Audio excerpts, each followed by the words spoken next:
Now we are pleased to be joined by the Astros general manager, Dana Brown. Joined us out here last year. We got to talk to you for the first time. First of all, how you feeling? All settled in here at West Palm? Feeling great. You brought the sun. You brought the sun out here with you today. I like it. I'm feeling great though. Got here today. We had a nice little meeting. Got the guys are all fired up. They're all here, so we're ready to go. Yeah, so off season, a little bit quiet to start, but then the splashes come, of course. The latest being Jose Altuve now an Astro for life. I mean, it just felt like anybody from watching the team from far away knew that was something that was kind of had to get done to sign him long term. Do you agree?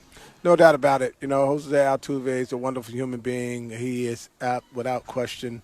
The energy to our club, the face of the franchise, good player, just a nice package to have on the team.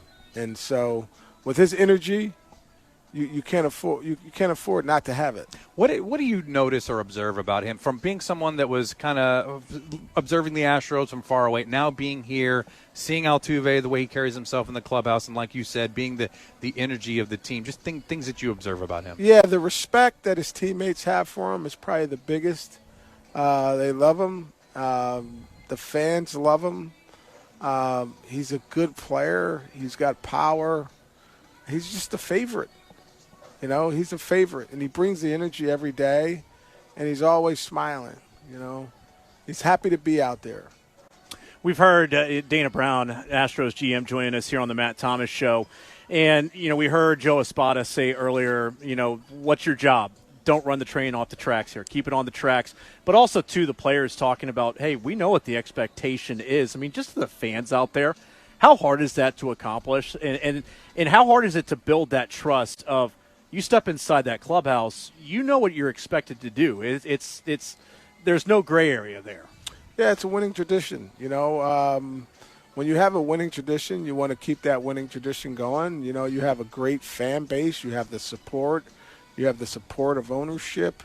And, when you have all those things going for you, at the end of the day, you really want to keep this thing going. And I think the guys understand it. They have a certain brand of baseball that they love to play. They come to play. They know the game. And so it's important. It's important to the guys. They feel it. And, I'm going to ask you the question that I told you last time me and you spoke that I was going to ask, and that's I heard you have a saying called using the scout's eye. Can you kind of explain that to the audience? And as you're out here watching these guys go through their work, I mean, in your role as GM, I mean, I guess the scout's eye is always watching in that regard? Yeah, absolutely. So, what I tell guys is when we evaluate players, we try to look at it from a scouting perspective. We take the data and the information, and we take the makeup. And the scout's eye is just what it is. It's the eye of the scout trying to evaluate the player to try to figure out what he is. And then you try to use the data and the information to support, is this what I'm seeing?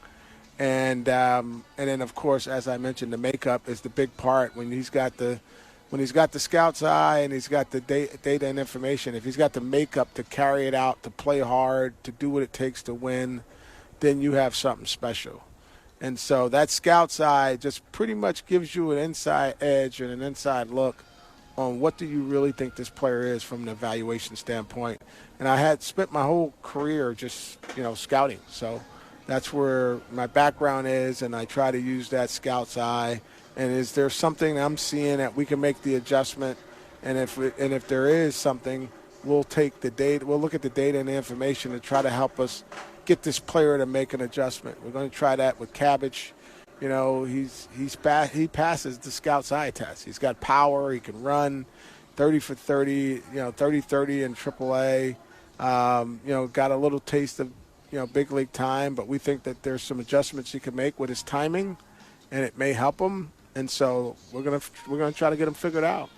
Astros general manager Dana Brown with us here on a Sports Talk 790. Well, Alex Bregman speaking yesterday. What does the scout's eye say about him, and expecting the best season he ever had, which would bode well as he enters free agency? Yeah, he's locked in, man. He is really locked in. Saw him today. Got a chance to meet with him a little bit in the clubhouse. This guy is a special talent. When you see him play on third base, I mean, the plays that he makes, he is something special. And so, at the end of the day, he's going to grind through this season. I'm expecting that he's going to really have a good season this year. I'm really excited. I'm excited to see what it's going to be. How much, with him, of course, upcoming free agency, Kyle Tucker's been talked about a lot. How much of your time is spent checking in, or is it just cooled off with those types of things? And, like, as far as your time being split up and getting conversations going or just letting them lie? Well, right now we're not in discussion, but as we mentioned before, at some point we'll put together an offer for Bregman. Bregman is the type of player that he's not going to let, this bother him in one bit. I think he's going to he comes to the ballpark, he grinds out, at bats. He's really good defensively at third. I don't think he's going to press at all. I think he has the heartbeat of a champion because he knows what it takes to win. And so, as I mentioned, at some point, we'll come up with some type of offer. But right now, we're not. We are not engaged in an offer. But at some point, we will come up with something.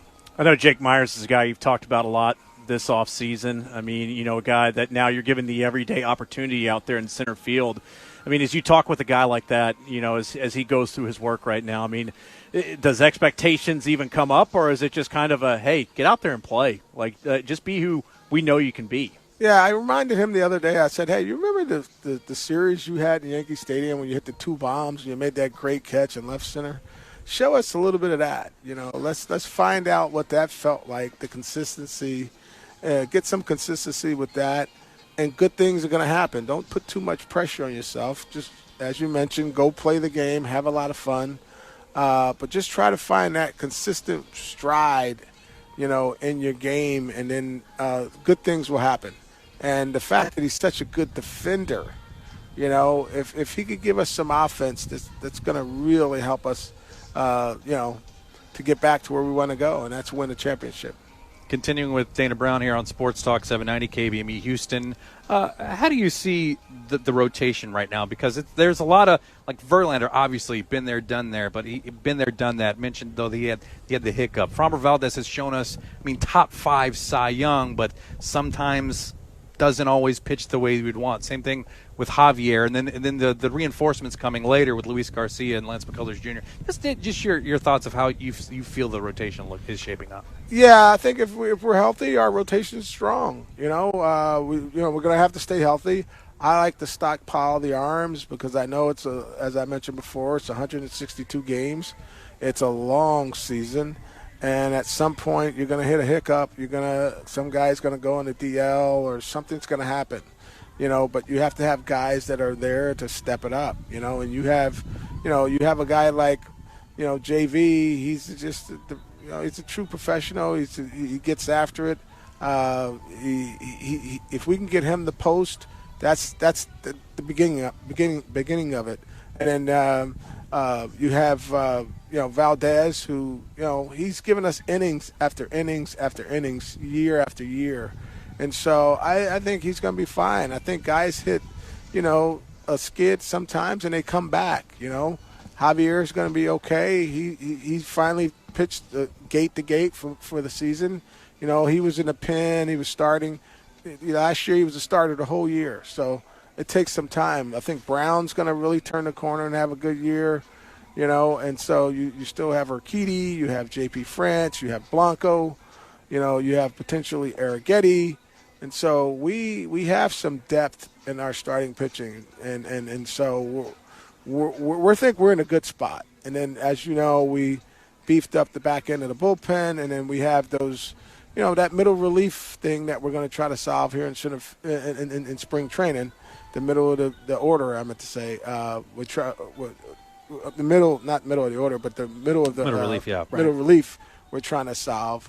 And that's what we'll get that right here in spring training. I mean, is it wrong to misread that you feel good at least about, as you talked about, the depth on more of the starting end? But, I mean, there's a lot of options that you guys have for probably, 2-3 open roles in that middle of the bullpen? Yeah, the middle relief. We have a few options there. You know, think about this. You know, Montero may come back and really have a good year, and if Montero pitches like the Montero of 22, now you have 6, 7, 8, and 9. They're really, really special, right? And then you still have Coleman. You have he may come back and have a good year like he had in 2022. You have Souza, who was throwing well the last year. And, you know, we couldn't roll with him in the playoffs because he was on our roster after September 1st. So you have some guys for those two roles. You know, you have Belak, who may step up and, you know, pick up some of that middle relief. So there's guys that have done – I mean, Belak's had a lot of innings for us last year. Now he may be in a middle relief role, you know, where his stuff may play up a little bit out of the bullpen. And so that could be, you know, a pretty good option. So there are options up and down, you know, both – in the rotation and in the bullpen, we have options. And as you know, the team can swing the bat and we can catch the ball. So it's going to be an exciting year for us. You know what, Dana? You got me fired up. I'm ready. Yeah. I'm ready, baby. You're making it sound. I'm ready now. I'm telling you, I just can't. I can't wait to get started again. Yeah. I think these guys are biting at the bit a little bit. You know, winning the division and then losing to Texas, not to get back to the World Series. I think the guys feel like they're fired up and they want to prove like, oh yeah, this is it's on. All right, it is on. That is Astros general manager Dana Brown. If you're not fired up for Astros baseball after that, I mean, you don't have a pulse. Okay, time for a top of the hour break. Dana, thank you so much for the time. Appreciate you joining us. Back with hour number 3 of the Matt Thomas Show after this.